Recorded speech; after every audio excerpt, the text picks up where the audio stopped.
This is Goku-san, DBZ. And of course, as always, this is Sunday.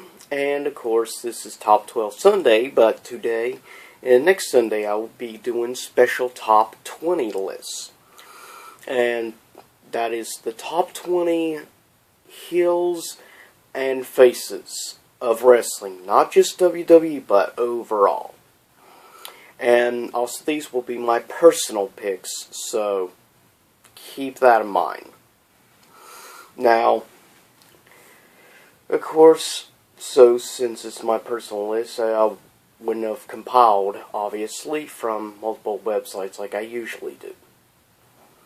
And at the end of the video, I will try to play some wrestling music at the end of this video for a face and the next one a heel. And, of course, I have to play without lyrics because of copyrights.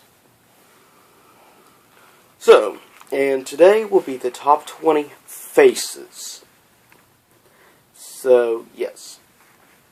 And first, today, I'm going to mention the honorable mentions before I get to the actual list. Cody Rhodes, Kevin Nash, Ricky Steamboat, The Miz, Terry Funk, Randy Orton, Samoa Joe, Jack Roberts, or Jake Roberts, Jake the Snake Roberts, you know. Now, coming in at number 20, Daniel Bryan. And yes, obviously, I like Daniel Bryan. I'm not one of these huge advocates of Daniel Bryan like others are. And yes, he's a good face, but keep in mind this is overall. All companies, and of all time in my viewpoint for my picks. So, just keep that in mind. That's why Daniel Bryan did not make it very high. Now, if it was just WWE, he would have made a lot higher. But there's a lot of competition. And since I'm going overall picture, some of my picks may be considered controversial, but I really don't give a damn. Excuse my language but I really don't care what the PC establishment thinks of some of the picks. Coming in at number 19, Jimmy the Fly Snuka. And yes, of course, Jimmy Snuka is a legend, obviously. And he was pretty big in the 1980s. And of course, now we have Tamina. Sadly, being a wasted talent in the Divas division, when she could easily dominate, obviously. There's no major competition. Because we don't see Natalya wrestling anymore. And Beth Phoenix isn't around, so really, given size and power and everything, Tamina could really just dominate, to be fair. Coming in at number 18, in WCW, and also in New Japan, Ultimo Dragon. Which, by the way, is one of my favorite all-time WCW superstars. And, of course, is in New Japan Wrestling still, to this day. I think he may have, in the Aggression era, may have done like a very brief appearance in WWE. Sadly, he didn't stick around. And he really is one of my favorites. Really good in ring ability. Yeah, he never spoke on the mic, but awesome in ring performance. And he could really probably outshine other individuals like Rey Mysterio. Coming in at number 17, just signed a contract with NXT, but for a long time in New Japan, Liger. And yes, most people probably in America watching this list or watch only like WWE or stuff like that, probably have no clue who Liger is. Well, if you don't know who Liger is, I suggest you actually check out some matches here on YouTube of New Japan promotions, New Japan Wrestling. I highly recommend you actually just check some of his matches out. Trust me, he's a really good in-ring performer, without a shadow of a doubt. And he's a good face as well. Coming in at number 16, formerly of TNA, now in Ring of Honor, AJ Styles. And yes, AJ Styles was one of my favorite faces in TNA when I used to watch a lot more TNA and stuff than I do now, but still on occasion I'll check out TNA. But yes, I love TNA. Sorry for the yawn, but yes, AJ Styles is a really good talent and a really good face, and he has good mic skills as well. So that's the overall picture. If the person can play a really good hero or a good guy. Coming in at number 15, tied, The Undertaker and Sting. And yep, Sting and Undertaker tie for number 15. That's because I'm not the biggest Undertaker fan. I mean, yeah, he was an okay, and I'm basing it more on his tweener face, you know, from like when he was known as the American Badass, rather than, of course, known as the Phenom. Now, I'm just not one of these people who became obsessed with Undertaker like others. Now, I did like Undertaker, you know, back when he was on the motorcycle and stuff. I also even liked him in the era of the Mystery of Darkness. I like those things, but Undertaker is probably one of the most overrated stars in WWE. That's just how I see it. Sting, on the other hand, yeah, he's not what he once was, sadly, but man, he was amazing in WCW in the 90s. I mean, really, he had some amazing matches in WCW and World Championship Wrestling, without a doubt. Sting was definitely one of my top 5 favorites in the Attitude Era. Just was. Coming in at number 14, Jeff Hardy, the Enigma. And yes, I like him as a face. I didn't like him quite as much as a face in WWE. I like him more in actually TNA. It's weird. Some superstars I prefer in WWF, aka WWE, but Jeff Hardy's one of those few exceptions. I preferred him in TNA. But I kind of liked also the whole Enigma persona and stuff that he has. But just keep in mind, that's, as I've said, my personal perspective. So you'll have to, like, let me know who some of your favorite faces are of all time. Coming in at number 13, RVD, Rob Van Dam. Feel like doing it. But yeah, RVD is a really good, without a doubt, a really fun individual, and great in-ring skills besides actually being pretty decent on the mic. And, well, he's always a better good guy than a bad guy. He, actually, if you think about it, he never really played much of a bad guy in any promotion he's been in. Even when he was in the Alliance during the Invasion in 2001, RVD was still cheered for by the crowd. He was probably the only person in the Alliance that was actually still liked, even though they tried to make him come across as a heel and stuff. Its problem is, Rob Van Dam is just one of those people that's just too likable. He just never was able to play a really good bad guy.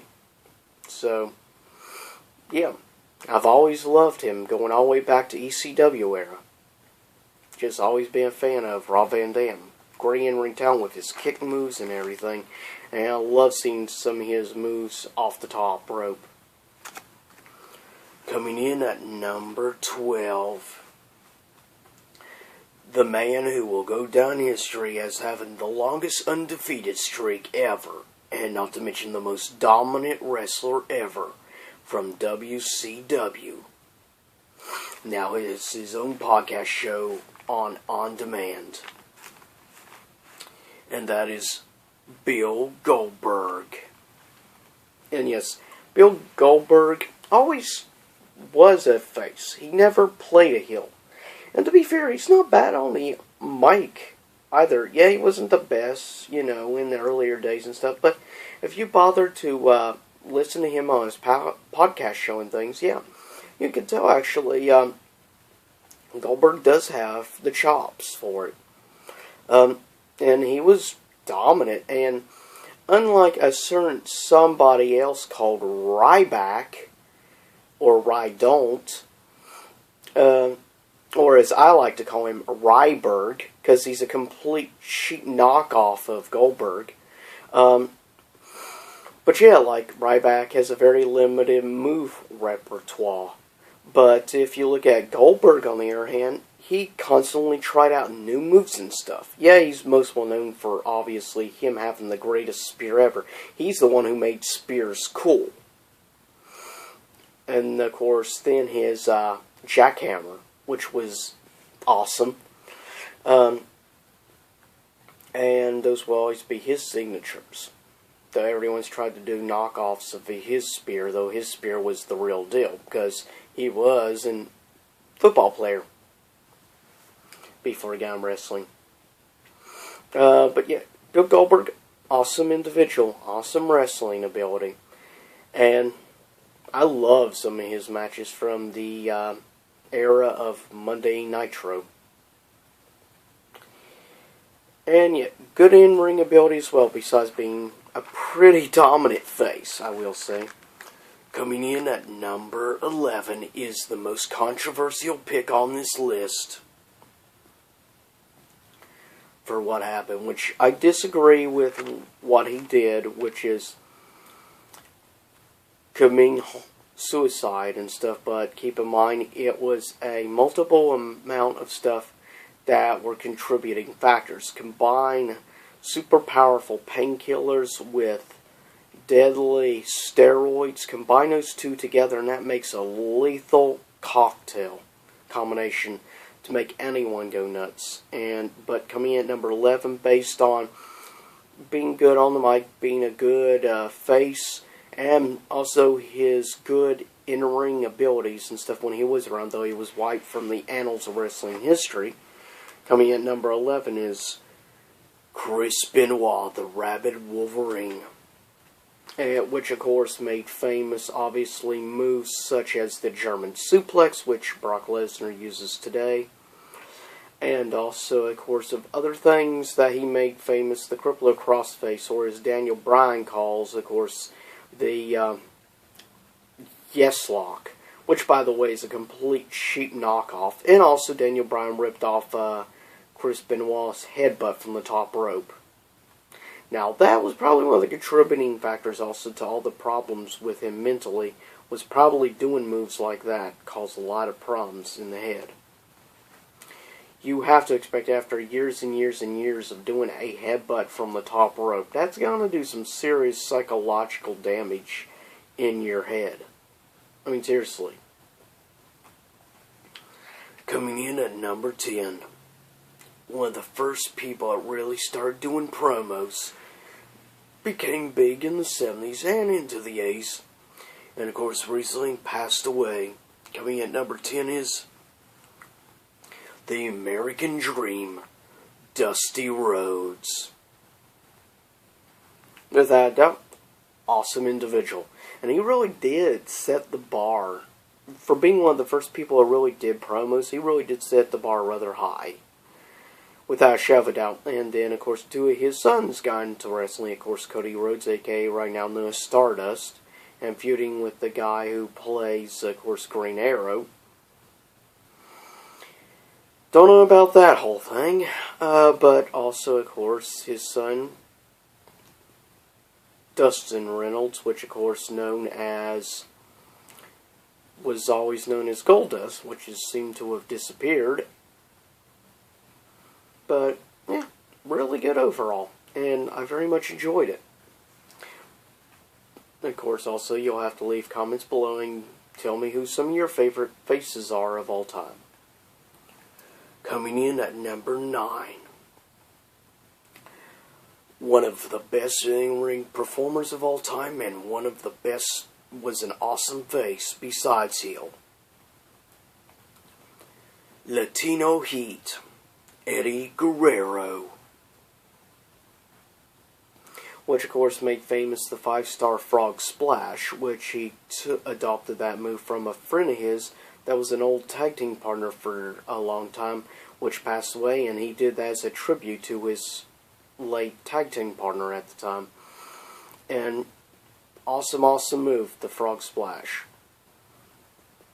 And awesome in-ring performer. I mean, he had some really awesome matches over the years with wrestlers like Kurt Angle and many others. And of course also had a pretty sweet match with Brock Lesnar.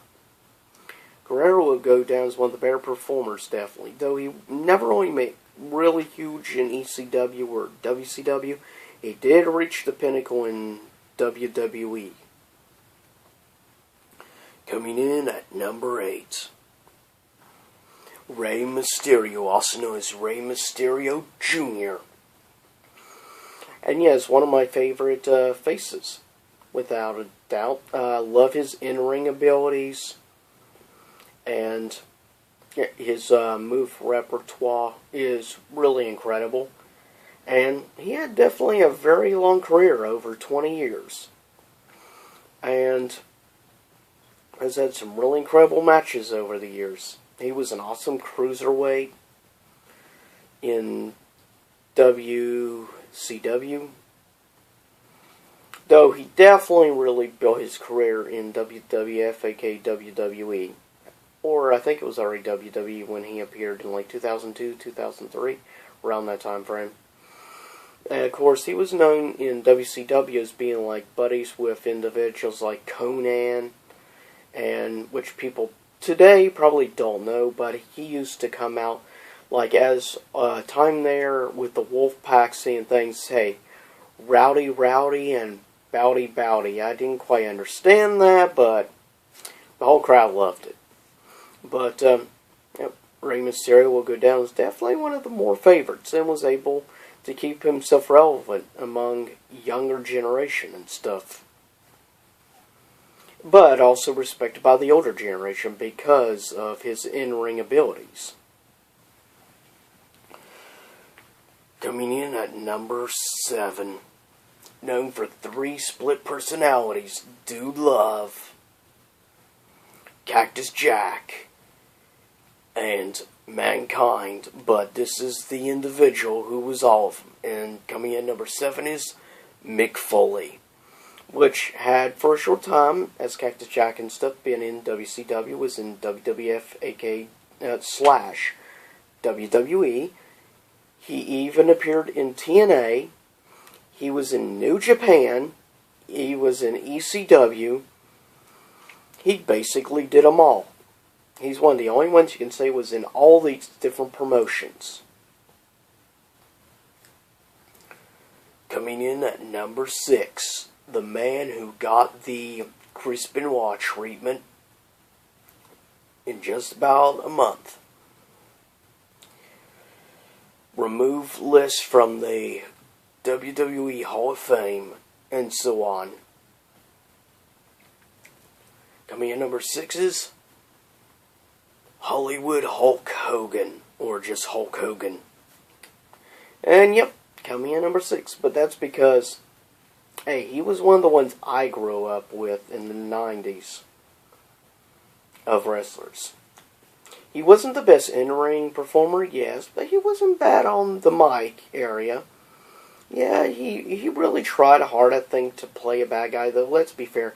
He wasn't the best bad guy. I mean, he did a decent job as Hollywood Hogan, but to me, the only true Hogan will always be the yellow and red. Just depends on your opinion and stuff and which generation you grow up, which decade in wrestling. Coming in at number 5, the Straight Edge Savior. The best in the world. Chicago-made Punk, CM Punk. And no one should be surprised he made the top 5 because anyone who knows me knows I'm a huge CM Punk advocate. Yeah, he's not wrestling now. He's in the UFC, though he hasn't had his first match yet, for some odd reason. Who knows? But I loved CM Punk. And I always will. A.K.A., of course, his real name, Phil Brooks. And lucky dude, because he's married to A.J. Lee. Lucky guy. But yeah, that's what actually CM in CM Punk stands for. Chicago Made. For those who don't know that, by the way. And you gotta love him, because he was awesome. Though, even when he was a face, he was more of like a tweener, somewhere between face and heel. Because he was a face with an attitude, but doesn't change the fact, one of the best people ever on the mic. There's no question about that. Coming in at number 4, another tie. The Game, the King of Kings, the Cerebral Assassin. Triple H, Hunter Hearst Helmsley, and his buddy, Mr. WrestleMania, the Heartbreak Kid, Shawn Michaels. Both good on in-ring ability, and both awesome on the mic. And both of them together as D-Generation X. Come on, seriously. They have to be high up. They both made awesome faces. Triple H, though, could also be a really good heel. Not just a good guy. But, now, Shawn Michaels, on the other hand, was never quite as good of a bad guy. He always, even when he tried to be a bad guy, he still came across as more of a tweener between both. And I think that's with a lot of people. Can't help but like Shawn Michaels. And coming in at number 3, the Ayatollah of Rock and Roll. The first undisputed heavyweight champion who defeated single-handedly in one night The Rock and Steve Austin to win both titles. He is the frontman of the band Fozzy. I'll stop doing the voice now. Chris Jericho, Y2J. Because anybody knows me knows I'm obsessed over Chris Jericho. I am. I love him in the band Fozzy, and I watched him all the time when he was on the TV champion and Cruiserweight champion in WCW. I didn't see him in the ECW era when he was a TV champion there. And then he, of course, came and debuted in 1999 to interrupt the People's Champion, The Rock. And made a heck of an impact, and of course said, "Welcome to Raw is Jericho." Which is awesome. To this day, love Chris Jericho. Coming in at number 2, he is the best there was, the best there is, and the best there ever will be. The Hitman, Bret the Hitman Hart of the Hart Dynasty and the Hart family from Canada. I think it was, Ontario, Canada. Oh, wait, no. No, actually, no. Alberta, Canada. But yes. Bret Hart, loved him in the late 90s.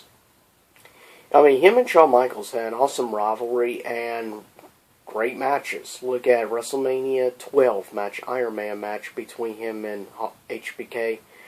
Probably the greatest match ever in WWE or WWF history.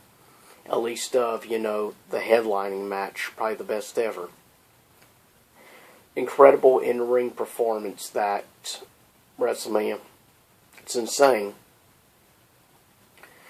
Now, one dishonorable mention before number one. And of course that is the C-Nation, John Cena. Or however he does his stupid thing. Yeah. Dishonorable mention. He is the crappiest face I have ever seen. Pure and simple. He sucks. And coming in number one. He is a third-generation superstar wrestler.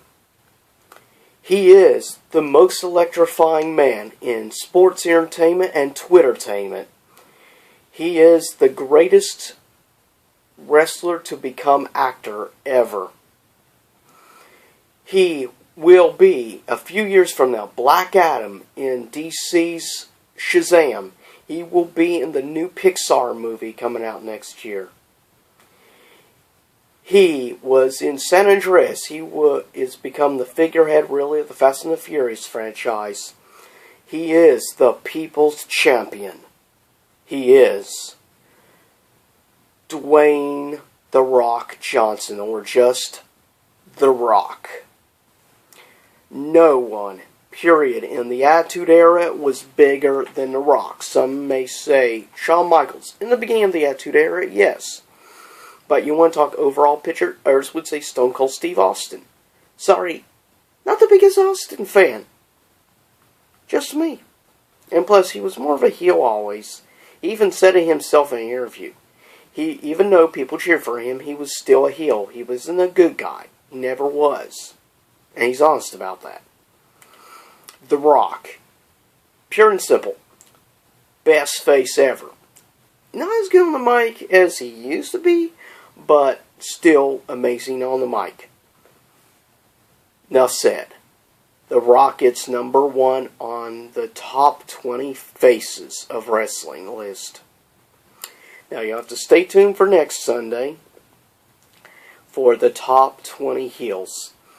And of course, give me suggestions down below for future top 12 or special on occasion top 20 lists, as well as video game reviews, and as well as, of course, other reviews like comic book reviews, and in the near future I may start doing possibly some movie reviews and TV show reviews. So stay tuned for all of that. Please subscribe and let people know about my channel if you like any of my videos.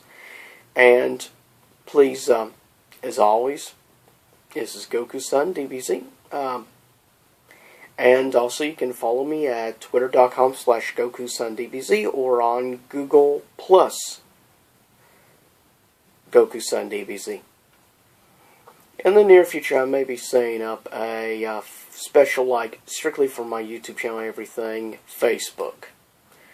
So, keep that in mind. And also, by the way, if you want to leave some, like, a suggestion and you don't want to leave it here, you can also email me at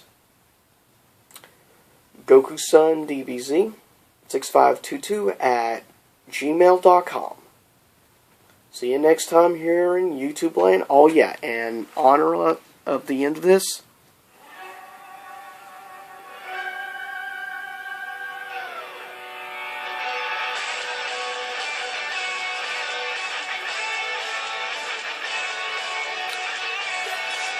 Yes! Yes! Yes! Sorry, I felt like doing it.